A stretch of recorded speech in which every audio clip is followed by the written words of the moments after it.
Saúdo a todos com a doce paz, queridos. Tarde, noite, manhã, não sei qual horário que você vai estar vendo esse vídeo ou ouvindo ele. Não sei qual o local que você está, mas Jesus, ele vai até onde a nossa mão não alcança, amém? Mas a minha voz, creio eu, que está indo até você neste momento. Eu creio que Deus, ele é poderoso para fazer infinitamente mais do que tudo, queridos e amados do Pai. Ele é fiel, ele é justo. Livro de Gênesis, capítulo 28, versos 12, como referência aqui da nossa ministração. E sonhou, e eis que uma escada estava posta na terra, e cujo topo tocava os céus, e eis que os anjos de Deus subiam e desciam por ela. Eu estava hoje orando essa madrugada, me perdoem até a minha voz, que está um pouquinho embargando aqui. E eu creio que Deus, ele é fiel para nos responder, amém? Queridos, todos já passaram momentos, todos nós, já passamos momentos que sentimos que nós precisamos lutar para conquistar algo. Momentos em que parece que se nós não tomarmos uma atitude, nós vamos ficar o quê? Para trás. E hoje eu conversando com uma terapeuta linda, maravilhosa, eu concluí algo muito precioso dentro de mim.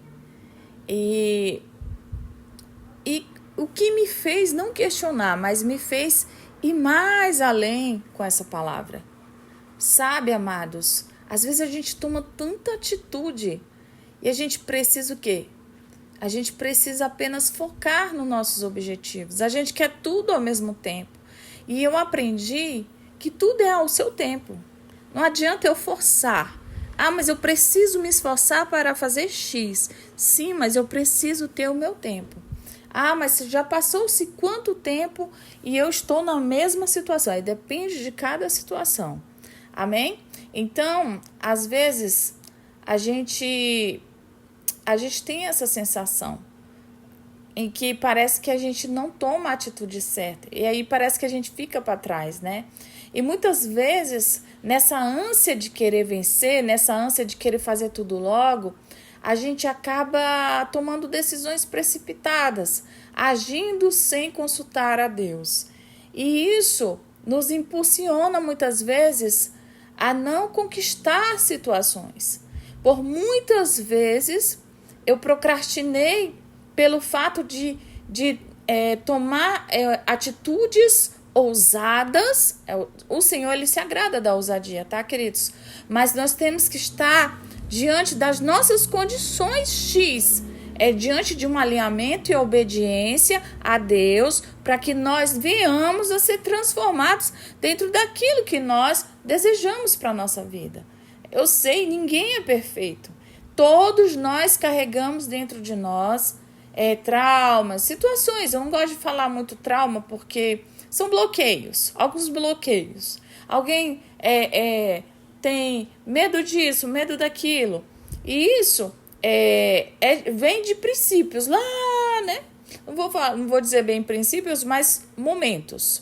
Momentos que foram e que aconteceram e que ficaram na nossa memória, mas não detectamos ainda, não temos aquele poder de detectar o porquê que temos medo de tal coisa, de dormir no escuro, de algumas pessoas têm medo de alguns insetos, ou por algum motivo. Eu tinha uma amiga que ela tinha medo de borboleta, e eu amo a borboleta. Eu acho o processo da borboleta, inclusive o meu novo livro, ele vai interagir dentro do processo da metamorfose. E é algo muito precioso aí. Mas o meu livro, que já está disponível, é porque dele e por ele é o nosso devocional diário. É uma coisa linda, gente. Tá lindo, transformando vidas. Eu creio e acredito que Deus vai transformar a sua. Cada dia nós temos ali um versículo, temos dicas, reflexões. Deus vai estar alimentando a nossa alma. E foi um livro feito com muito carinho, continuando aqui a nossa ministração. Então, queridos, às vezes somos pegos pela nossa ânsia de vencer, de querer. É legal, é bacana isso. Mas quando a gente acaba tomando decisões precipitadas, agindo sem consultar a Deus, a gente encontra depois consequências ou lugar de incertezas e talvez lutas lá na frente. Eu, com o amadurecimento, eu passei a ser mais cautelosa em algumas coisas, sabe? Eu creio que não foi exatamente assim com Jacó, porque Jacó, ele tomou suas decisões, ele agiu sem consultar a Deus, né? E depois ele se encontrou em um lugar de solidão, de incerteza, de lutas. Então foi exatamente assim com Jacó. E essa palavra, ela cresceu muito dentro de mim hoje. Por quê? Porque uma boa parte da vida de Jacó, ele passou tentando garantir as suas bênçãos. Ele passou anos garantindo o seu próprio do seu jeito, né? E por isso ele precisou passar pelo processo profundo de transformação. Talvez hoje você esteja nesse processo. Talvez hoje você esteja em Peniel, né? Lutando. Talvez você esteja o quê? Em Betel, apenas ouvindo as promessas.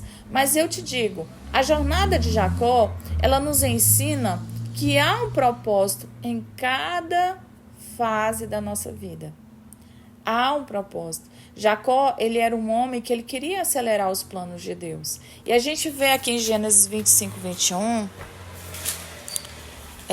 eu moro em comércio, tá, gente? Por isso que o vídeo, às vezes, ele vai ter um probleminha aí de barulho, mas eu preciso ministrar a palavra do Senhor, amém? Me perdoem aí, mas eu preciso ministrar. 25, 21, que relata assim: Isaac orou insistentemente ao Senhor por sua mulher, porque era estéril, e o Senhor ouviu as suas orações, e Rebeca, a sua mulher, o concedeu. Queridos, desde o ventre da sua mãe Jacó, ele já mostrava que a sua história ela não seria o quê? Comum. A Bíblia relata que ele e Esaú lutavam dentro de Rebeca. Sabe aquela coisa de competir um com o outro? Muitas vezes nós ficamos assim, sabe? Em meio às circunstâncias, a gente quer puxar algo para o nosso lado, a gente quer. Eu sei, é importante a gente ter decisões na nossa vida que nos fazem avançar, mas a gente tem que verificar se tudo está na lógica de Deus, que eu quero dizer, no alinhamento da vontade dele, para que nós não viemos nos frustrar, para que nós não viemos enfrentar lutas. Jacó era um homem que ele queria tomar aquilo que ele acreditava ser o seu direito, mas sem esperar o tempo certo. E Deus, ele já havia o quê? Profetizado que o mais velho serviria ao mais novo. Em Gênesis 25, 23, vou ler para vocês.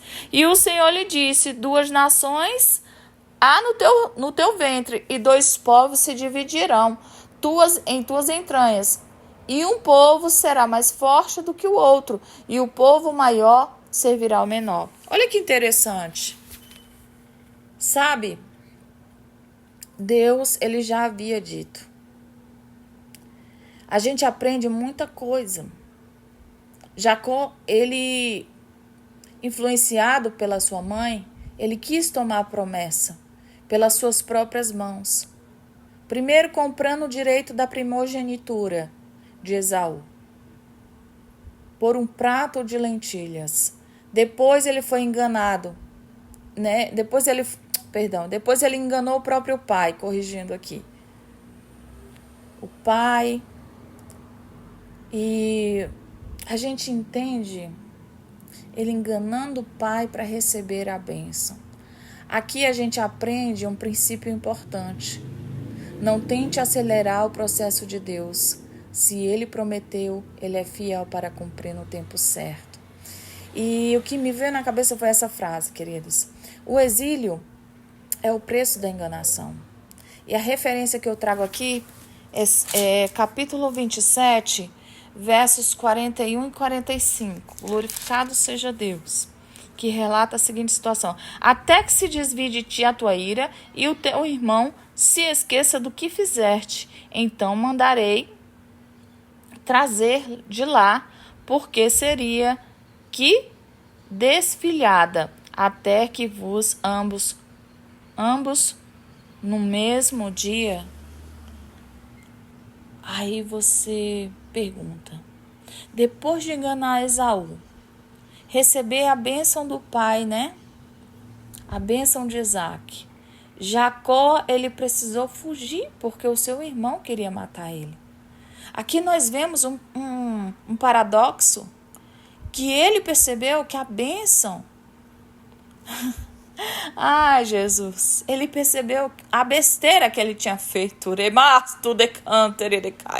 Quantas vezes a gente sai do alinhamento de Deus para tentar fazer a nossa vontade, a querer forçar Deus, sabe, a fazer a nossa vontade. Aqui, claro, obviamente, a gente sabe toda a história, vocês já devem ouvir falar, já devem ter lido sobre essa história, que Deus transformou maldição em bênção, mas por trás disso tudo veio grandes consequências, queridos. E muitos aqui na palavra do Senhor foram falhos, como nós somos. Isso que não é diferente nos dias de hoje, a gente quer tudo muito instantâneo, a gente quer tudo muito rápido.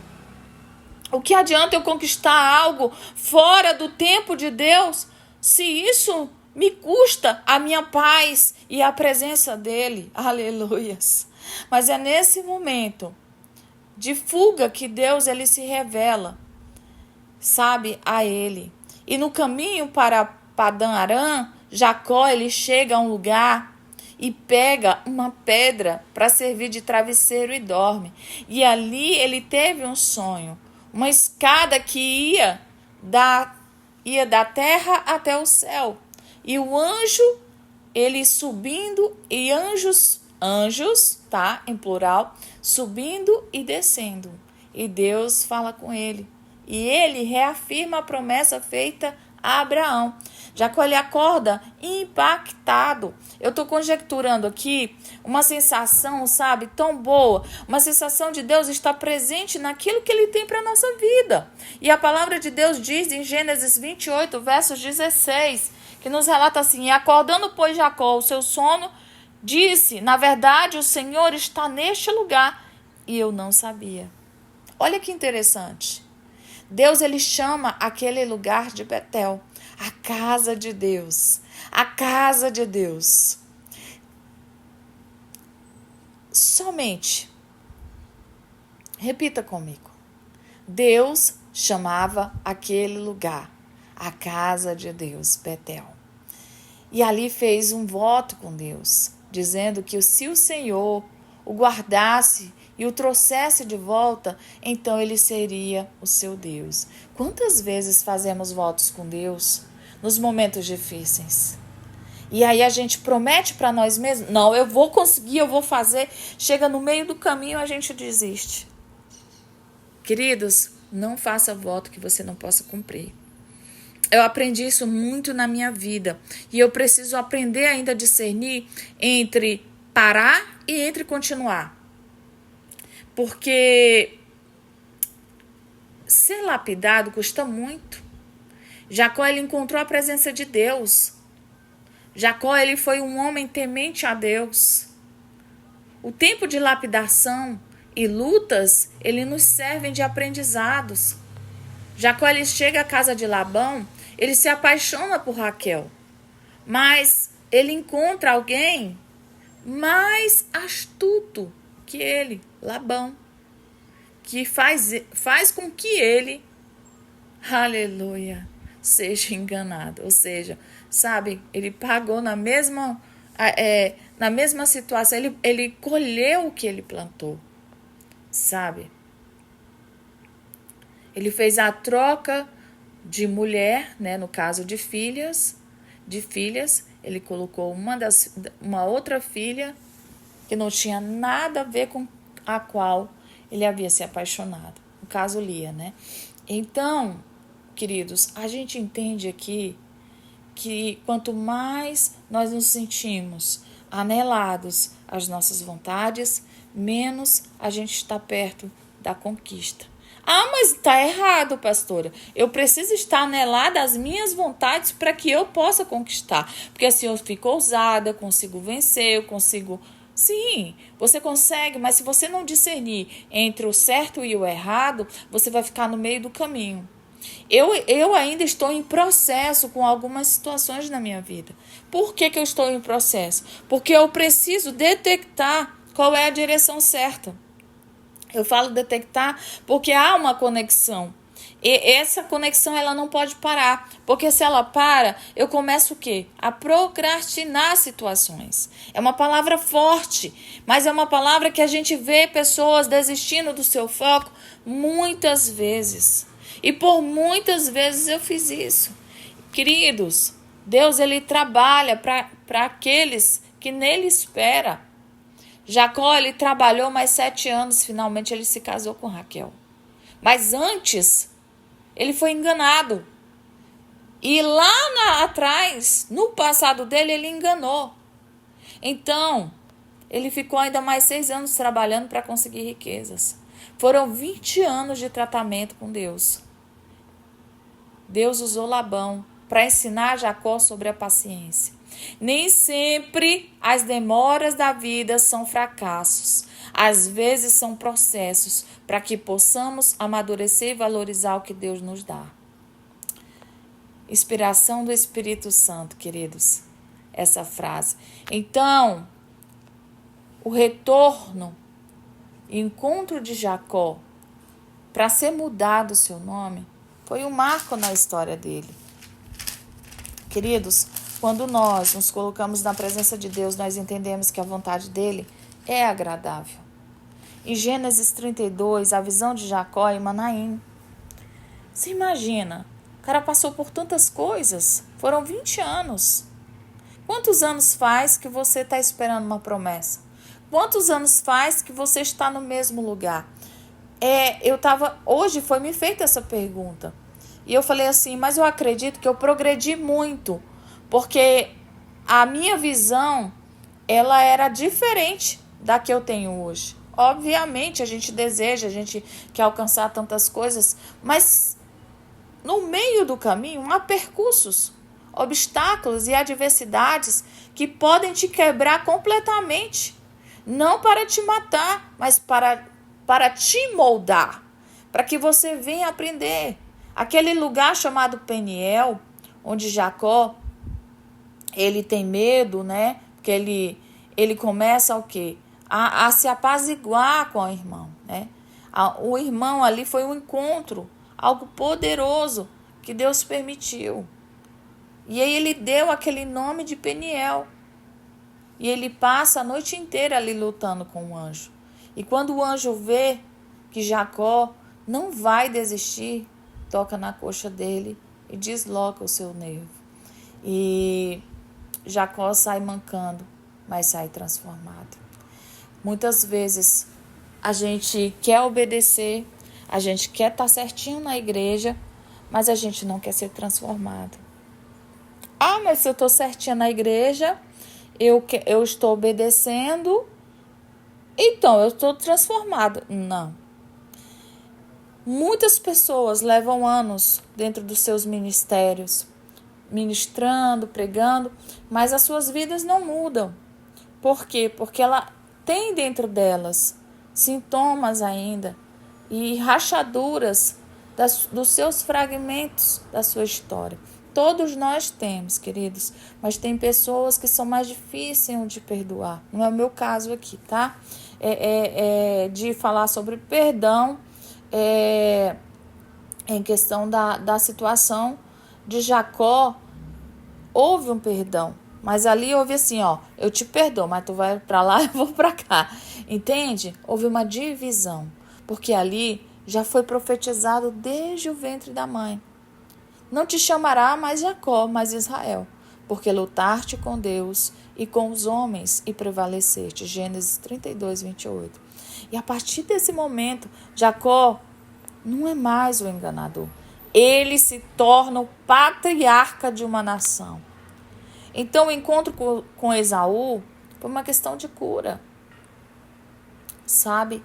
Quando nós nos encontramos com os nossos fragmentos para recuperar a nossa memória ativa das coisas que nós precisamos nos perdoar e perdoar, nós ficamos mais fragilizados. O emocional, ele abate muito. Ficamos de uma forma que a gente não acredita que a gente está vivendo aquilo. E aí começa uma guerra na mente. E se você não tiver Jesus, eu falo que hoje eu estive conversando com um terapeuta e falei sobre isso. Como é importante você firmar a sua fé, tá, queridos? Dentro das coisas que você determinou para a sua história. Por quê? Porque a fé ela nos ajuda, a fé ela nos firma, a fé ela nos dá uma visão mais ampla. E eu não estou falando de religião, estou falando de fé. É importante ter uma religião? É importante, mas tem que estar estabilizado na verdade. Eu não estou aqui para dizer que A não é B, não é C, não é T. Não é isso. Não ministro sobre religião. Eu ministro sobre aquilo que Deus colocou e deixou na palavra dele, que é o certo, sabe? Eu creio que esse encontro de Jacó e Esaú foi um encontro que marcou Jacó. Um encontro de cura, um passado de cura. Vocês já tiveram um encontro com o seu passado para tentar se curar? Aleluias, glória a Deus. Um barulho abençoado. Vocês já tiveram esse encontro? Eu já tive. E não foi fácil, tá? Eu e Deus e a minha memória ativa. Quando nós reativamos a nossa memória, nós temos que tomar muito cuidado com o que nós vamos lembrar, para que nós não venhamos colocar no nosso coração nenhum tipo de sentimento ruim. E quando nós não carregamos sentimentos ruins, nós passamos a viver uma história com mais benevolência, no sentido de ser bom, não besta. Entende, queridos? Então, quantas vezes a gente não sofre por antecipação, né? Jacó, ele sofreu por antecipação, porque algo estava acontecendo dentro dele. E Deus está trabalhando nos bastidores, sabe? Não é verdade? Deus não trabalha nos bastidores porque Ele conhece. Então, aqui na manhã seguinte, em Gênesis 33, Jacó ele encontra Esaú. E ele espera uma guerra, mas ele percebe um abraço. Ele recebe um gostoso abraço do irmão. Esaú corre e abraça ele e começa a chorar. Deus ele já havia trabalhado no coração de Esaú, queridos. 20 anos também o cara pagando o preço, né, queridos? Deus com certeza estava trabalhando por ele. Tem coisas que eu falo que a oração ela tem que ter ação, senão ela não existia. A hora e a ação, né? É a hora certa para a ação estar correta. Porque se eu orar e não fazer uma ação na hora certa, eu posso me perder no meio do caminho. E aqui em Gênesis 35, é interessante, depois do encontro de Esaú com Jacó, Deus manda Jacó voltar para Betel, o lugar onde ele fez um voto anos antes. Só que agora ele não é mais o mesmo homem, porque Jacó agora é Israel. E antes, Jacó foi a Betel como fugitivo, corrigindo. E agora ele volta como Israel, o homem transformado por Deus. Jacó, ele constrói um altar a Deus e reafirma as promessas sobre ele. A jornada de Jacó, ela fez sentido a partir do momento em que os processos de Deus nem sempre são rápidos, mas eles são perfeitos. Então, a aplicação, ela serve para nós nos dias de hoje. Talvez você esteja vivendo uma fase de Betel, tendo um encontro com Deus, ouvindo as promessas, mas sem transformação. Então, não vai adiantar. Eu tenho que estar disposto à transformação. O que é estar disposto? Eu aceitar que eu preciso transformar. Por exemplo, se tem algo que está me incomodando na minha casa, ou os meus filhos, eu só sei reclamar, eu não faço nada para mudar, então a errada sou eu. Por quê? Porque eu vou reclamar com Deus? Não! Eu estava, Senhor, meus horários de ministração, meus horários disso, meus horários... Ele falou assim, filha, muda! Sabe, é uma coisa que eu amo muito em Joyce Meyer, que é uma pregadora da palavra de Deus. Eu sou assim, eu admiradora dela. Eu admiro muito como Deus usa ela, assim, calmamente e às vezes não. Mas dentro da palavra, porque é isso que nós devemos ser. Ministradoras do reino, pregando as boas novas, com a essência do Espírito Santo, para que nós não venhamos nos perder somente na teologia. A teologia é bom saber da palavra, mas o gostoso é ter a essência do Espírito, porque você tem a sensibilidade e a sabedoria. A sabedoria, ela não vem só em estudos. A sabedoria, ela vem, isso é inteligência. A sabedoria, ela vem no buscar a presença de Deus. Então, ela é um dom. Talvez na sua casa você esteja passando por problemas de confrontos, até mesmo de situações que você deseja ser muito bem lapidado. Então, eu digo para você, você precisa aprender a esperar. Ou talvez você esteja lutando em Peniel, sendo confrontado com seu próprio caráter.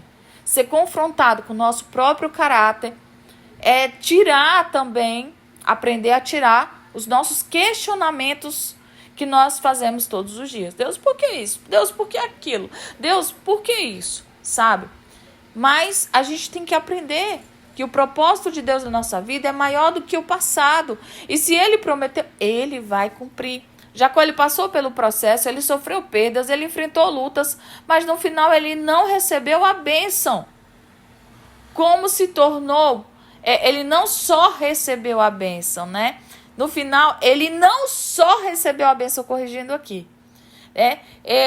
Ele começou a fazer das coisas erradas, que é o que eu ia falar aqui anteriormente, e não fez as coisas da forma certa. Então, ele teve que passar pelo processo. E esse processo tornou ele um homem mais maduro, um homem mais obediente. Por quê? Porque ele aceitou ser transformado. O bichinho até coxo ficou. Oh, Jesus, por quê? Porque ele lutou com o anjo desconjunturou a coxa dele, né? Mexeu no nervo. Automaticamente ele com certeza ficou mancando. Porque se mexe nos nervos, com certeza ali ficou um sinal. Ele mudou de nome, mas teve um preço. Ele ficou mancando. Queridos, o mesmo Deus que transformou Jacó em Israel, ele está trabalhando na minha e na sua vida. Então, que a gente não possa desistir no meio do caminho, porque no final a vitória é completa. Jacó era um homem que lutou com Deus e saiu mancando, mas ele foi abençoado. E na enganação, Deus trouxe a transformação. Na omissão, Deus trouxe a transformação. E no engano, Deus trouxe uma jornada de lutas, pagando um preço para ser transformado. Então, que nós venhamos no dia de hoje, nós possamos nos colocar na presença do Senhor. Porque um momento crucial na vida de Jacó foi quando ele teve essa visão poderosa no caminho, que em Gênesis 28:12. Então, em Padan Aram é um ótimo ponto para que a gente possa refletir sobre isso. Quando nós temos experiências com Deus, precisamos saber administrar nossa cabecinha para que não venhamos tomar decisões que não estão diante da vontade de Deus. Que Deus possa abençoar a sua vida nessa tarde, nessa noite, no seu horário que você vai ver ou ouvir esse vídeo. Deus possa continuar te abençoando com toda sorte de bênção. Fique com Deus.